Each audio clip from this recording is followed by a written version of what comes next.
I'm Anna Urban, and this is the Wildly Different podcast. I'm going to talk about all the wildly different takes out there on ADHD, neurodivergence, spirituality, manifestation, the meaning of life, trauma, shame, joy, purpose, and of course, all the actionable, practical strategies from the super scientific to the super esoteric. Some episodes will leave you with more questions than answers, but that's exactly the point.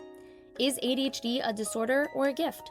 Are we here to hack our time or maybe even to reimagine what productivity looks like entirely? How do we get ourselves to do the things we say we're going to do, even when every cell in our body would rather do something else? Are we neurodivergent, or are we aliens from Atlantis sent here to evolve humanity? Are supplements a scam? What's the deal with ADHD meds, and why do we have so much drama about it? If any of these questions resonate with you, then you've come to the right place. Let's get untamed. Hello, my wild humans. Welcome back to the Wildly Different podcast, where we untangle the nuance and the magic of ADHD, personal growth, and the weird ways that our brains trick us into thinking we're failing when we're actually making progress. If you've ever felt like personal growth or mindfulness work feels a little pointless or performative, like you're checking boxes but not really feeling any different or making enough progress, this episode is for you. Today, I want to dig into something that came up in my ADHD Untamed community. One of those reflections that made me go, yes, this is the real work. One of our members shared this. My goal was around feeling more peace and calm, and I came up with some action items to help me feel more at peace. But as I've been doing them, I'm sort of like, well, this is nice, but I don't know that it's really helping the root. Feels more performative than anything for me, which makes me feel like I'm not doing it right. How relatable is that? This is so good, and I want to unpack it with you. The thing about intangible goals, like I want to feel more present, I want to be more patient with my kids, I want to be more optimistic, is that they're really hard to measure. And when you can't measure something, it's hard to know if you're making progress. Like if your goal is to implement a meal planning system or run more or develop a more consistent writing practice, you know when you're doing it and you know when you're not. But these state-based goals, they're fuzzy. They're just as real and just as important, but you can't see them in a way that you can see a filled out meal plan or, a growing word count towards your book proposal. So part of the work is making them measurable, bringing the why to the tangible goals and giving structure to the intangible ones. Because ADHD brains thrive on structure, but how we go about doing that with something intangible like peace or presence can be a little tricky. And this is where most people get tripped up. Tell me if this sounds familiar, okay? You set an intention like, I want to be more present with my family. And then you do the things you think you're supposed to do, like writing 3 things you're grateful for every morning, journaling more, mentally rehearsing how you want to speak to your kids, meditating, walking more, taking more breaks so you feel regulated. And then maybe a couple days go by and your kid is taking 8 million years to put his shoes on. And you snap at him and suddenly you're like, wait, I've been doing all this work. Why aren't I more present? Why aren't I more patient? Right? Or maybe your wife is talking to you and you catch yourself reaching for your phone again instead of listening. And the second you notice, your brain spirals into, oh my God, what is wrong with me? Why do I keep doing this? Why am I still not present? And here's the kicker. We actually use our awareness of not being present to punish ourselves, right? We do this for every goal. We use our awareness of not meeting the goal to punish ourselves. Like, it was almost better before we even knew or before we even set the goal. This is what people mean when they say ignorance is bliss. The word that my member used in her reflection was performative. And I thought that that was such a good choice, because what does it actually mean to be performative? It means that you're doing something in a way that looks like you're engaging, but it lacks genuine depth. Your actions are carried out just for the sake of it, right? Just for appearances, to meet an expectation without truly embodying or feeling the result. It's like doing a mindfulness practice because you know you should, or meditating because that's how you think you're going to become more mindful, but you're actually feeling less present while you're doing it. Because the whole time you're like, am I doing this right? Am I doing this right? I'm supposed to be doing this. Okay, I can check this off my list today, right? It's like you're going through the motions instead of integrating it into your life, instead of allowing it to be your teacher. And here's the thing, if something feels performative, it doesn't mean you're doing it wrong. It's actually really valuable data. That's an opportunity to ask, what is the lesson I'm supposed to learn in this moment? If something feels performative, that's because it is, right? What am I meant to learn here? If I want to feel more present and I notice that I'm not present, what can I do? What does this mean? And the answer is, you notice that you're not present. I know that that sounds really meta, but just stick with me here. Let me tell you how this showed up in my life literally yesterday, okay? Like most parents, I know how fleeting and how beautiful childhood is, right? I know that this time is so short and so precious. I want to be more present with my kids too. So my husband Ryan took my 6-year-old Marina to gymnastics, and I was home with our 4-year-old son, Forrest, for like an hour and a half. And I thought, okay, great. I have this time, just the two of us. I want to make the most of it. I want it to be intentional. I was like so ready to soak up this time. So I said, Forrest, do you want to walk with me to the mailbox to drop something off, right? We can go on an adventure. It's a couple blocks away. It's maybe like a 10-minute walk. And I figured we'd go together, we'd be outside, we'd connect, we'd chat, right? But we get 2 houses down, too. And he starts climbing this tree, this frozen, snow-covered tree, and he is loving it. Like, he is climbing up and then slipping back down and then climbing up and slipping back down over and over and over again. He is having a blast. And I immediately feel annoyed. I'm thinking, it's cold. Like, I wanted to go for a walk and I'm just standing here, right? I want to go to the mailbox before it gets dark. And I thought that we were going to have this like sweet little moment, and we're not. We're just like, in front of this tree. I thought we were going to trot along and get the mail and then come home and read a book. And before I know it, Ryan and Marina are going to be home, and on and on and on and on and on. And here he is climbing this damn tree. And then another wave of annoyance hits me. Only this time I'm annoyed at myself. I'm annoyed at myself because I caught myself. I'm like, oh my God, Anna, the whole point of this was to spend time with him. And now I'm ruining the moment by being impatient. I'm ruining the moment by rushing him along. So what do? I start judging myself for being annoyed. And let me tell you, judging yourself for an emotion doesn't make that emotion go away. So annoying, but it's true. Judging yourself for an emotion doesn't make the emotion go away.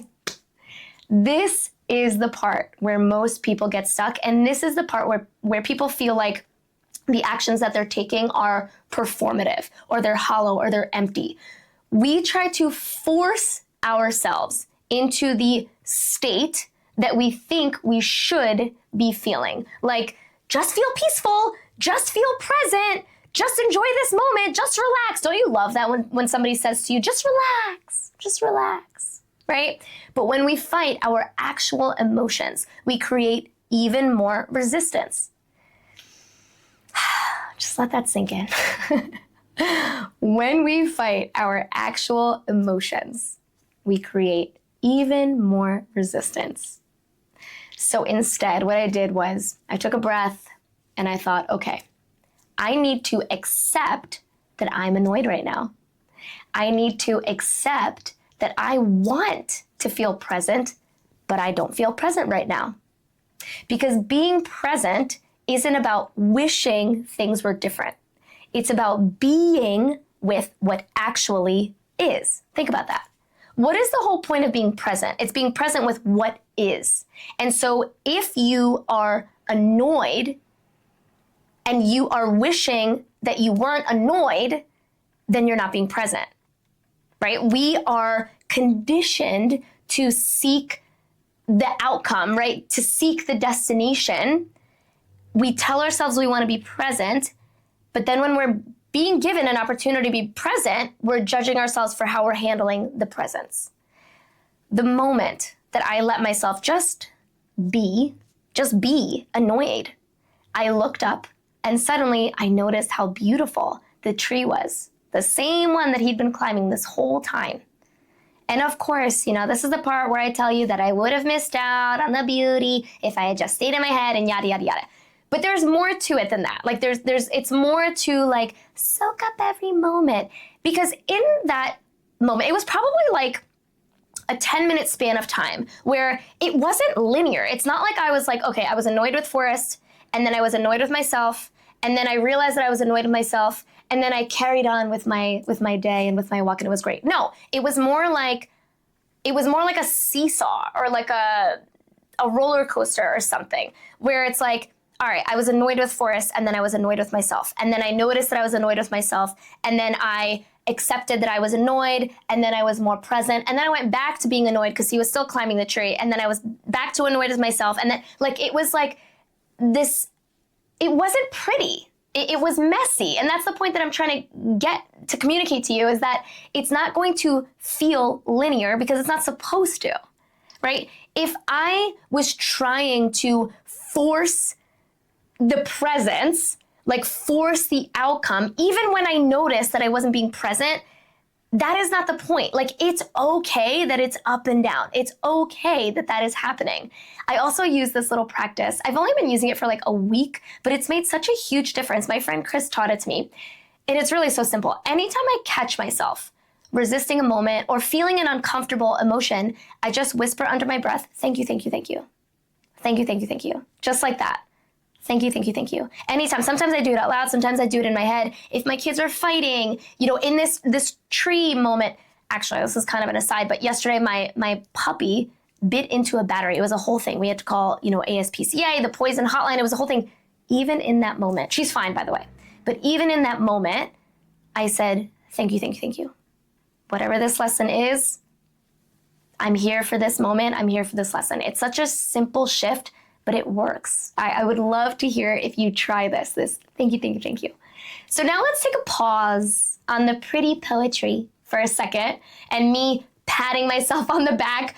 And let's talk about what is actually happening in the ADHD brain when we experience this weird disconnect where we're chasing something like presence, peace, or focus, but instead of feeling it, we're hyper aware of how much we don't have it.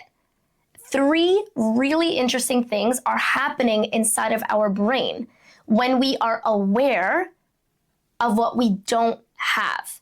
The first is the dopamine chase. The ADHD brain loves a destination.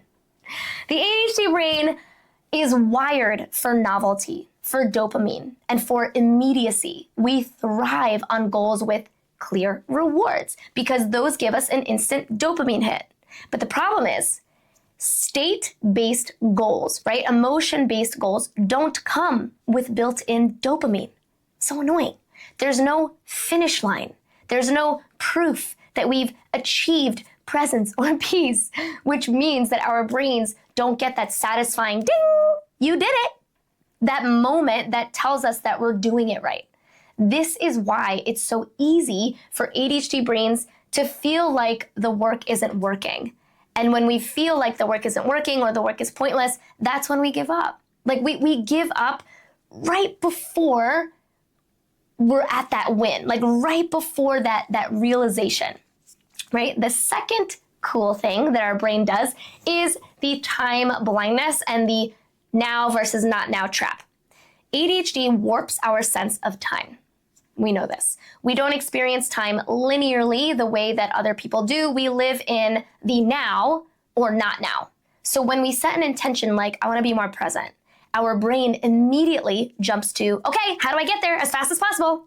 How do I be more present? All right, what do I gotta do? Do yoga? All right, sign me up, right? But being present isn't a place where we arrive. It's a constant practice. And that ambiguity frustrates the shit out of ADHD brains because we prefer clear feedback loops, right? The third and the wildest thing is the paradox of awareness. Why noticing our failures feels worse before it gets better. When we set an intention, we suddenly become hyper aware of all the times when we aren't doing the thing. This is actually a form of progress, but it doesn't feel like it because of something called the Dunning-Kruger effect. This is the psychological phenomenon where at the beginning of learning something new, we think we're doing great because we don't know what we don't know. But then as we learn more, we realize just how much we don't know. This is where our self-doubt creeps in and we start to feel like we're doing worse when in reality, we're just becoming more aware. This happens constantly in personal growth. The moment you say, I want to be more present, your brain is now tracking every time you're not present. It's not that you're failing, it's that you are noticing. It's not that you're failing, it's that you're noticing. And that is the first step to actually integrating the change. Ain't that some shit? As annoying as it is to hear, this is exactly what all of these spiritual gurus mean when they say it's about the journey, not the destination, because that's literally the entire point of being human. But it's particularly difficult for ADHD brains because of the way that we tend to approach change. And again, this is a tendency. This is a tendency. The only way to snap out of a pattern is to become aware of the pattern. With awareness comes agency. The ADHD brain is outcome driven. We like results. We like knowing when we've won the game. But personal growth, mindfulness, and presence are process driven.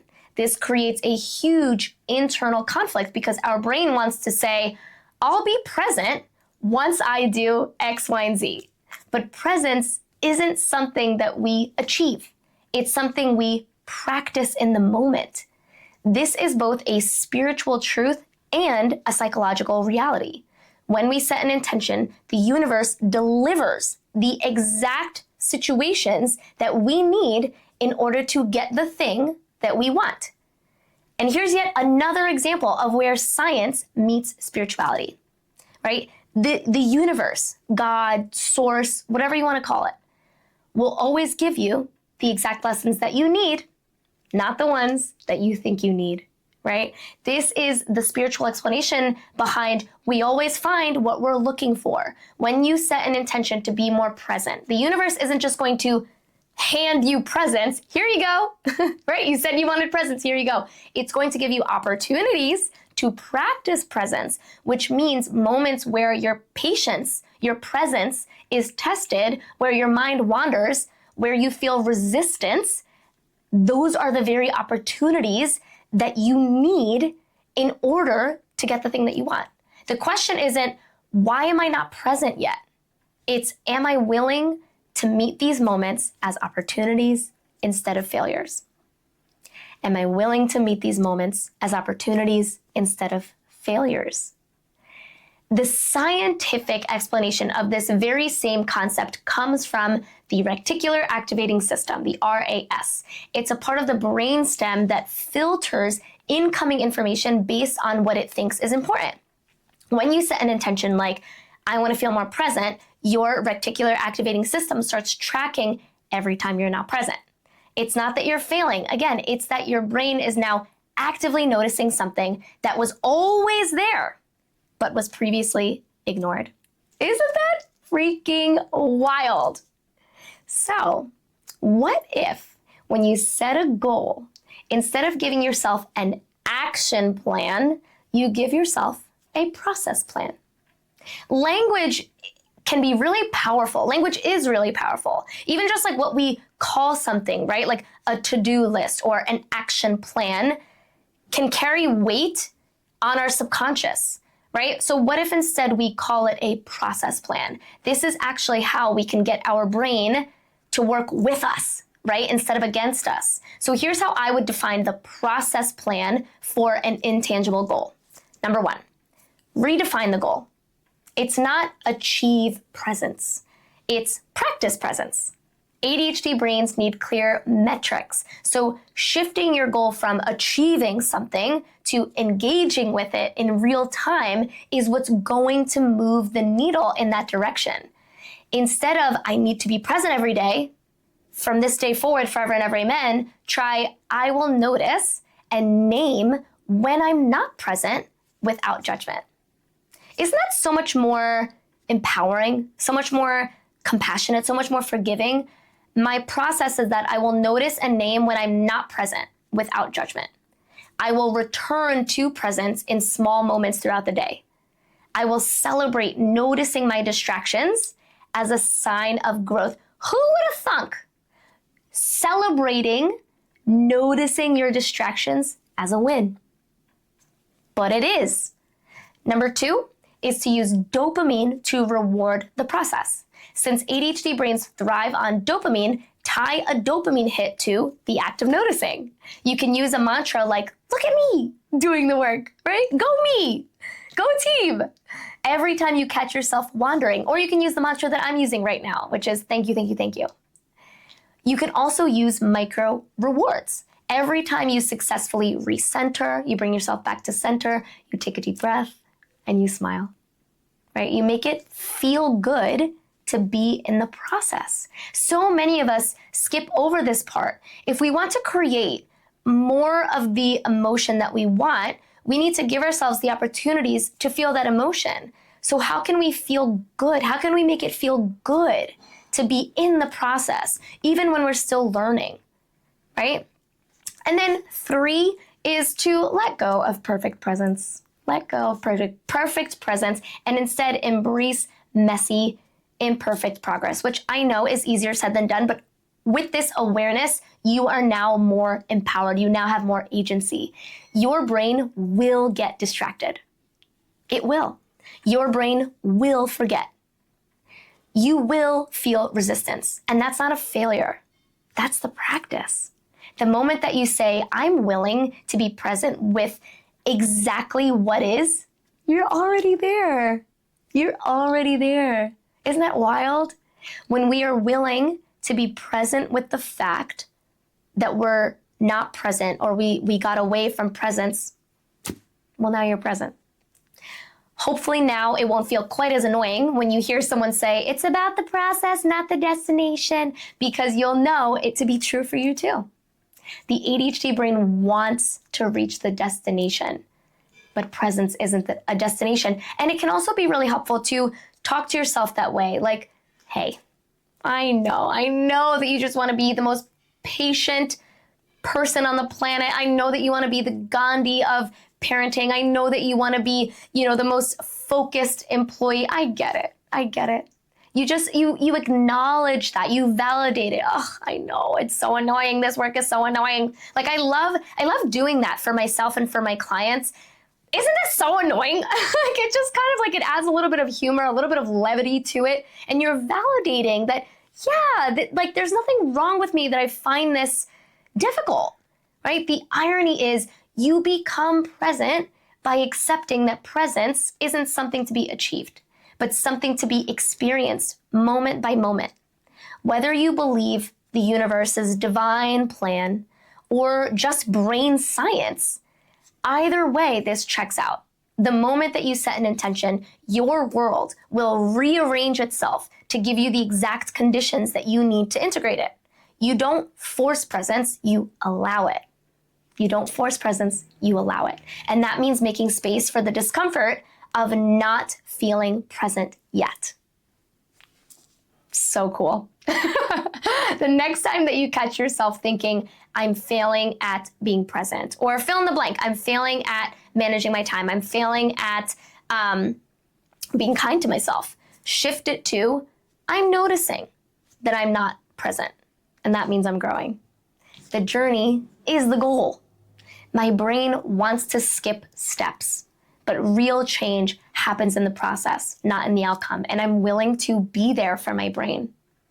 You're not supposed to get it right the first time. The magic is in the noticing. All right, my wild humans, that's it for today. If this episode resonated, send me a DM, share it, tag me, Anna Urban Untamed. I'm on all the things, all the channels. I love hearing from you. This was so much fun. Until next time, get untamed, stay wild, and I'll see you soon.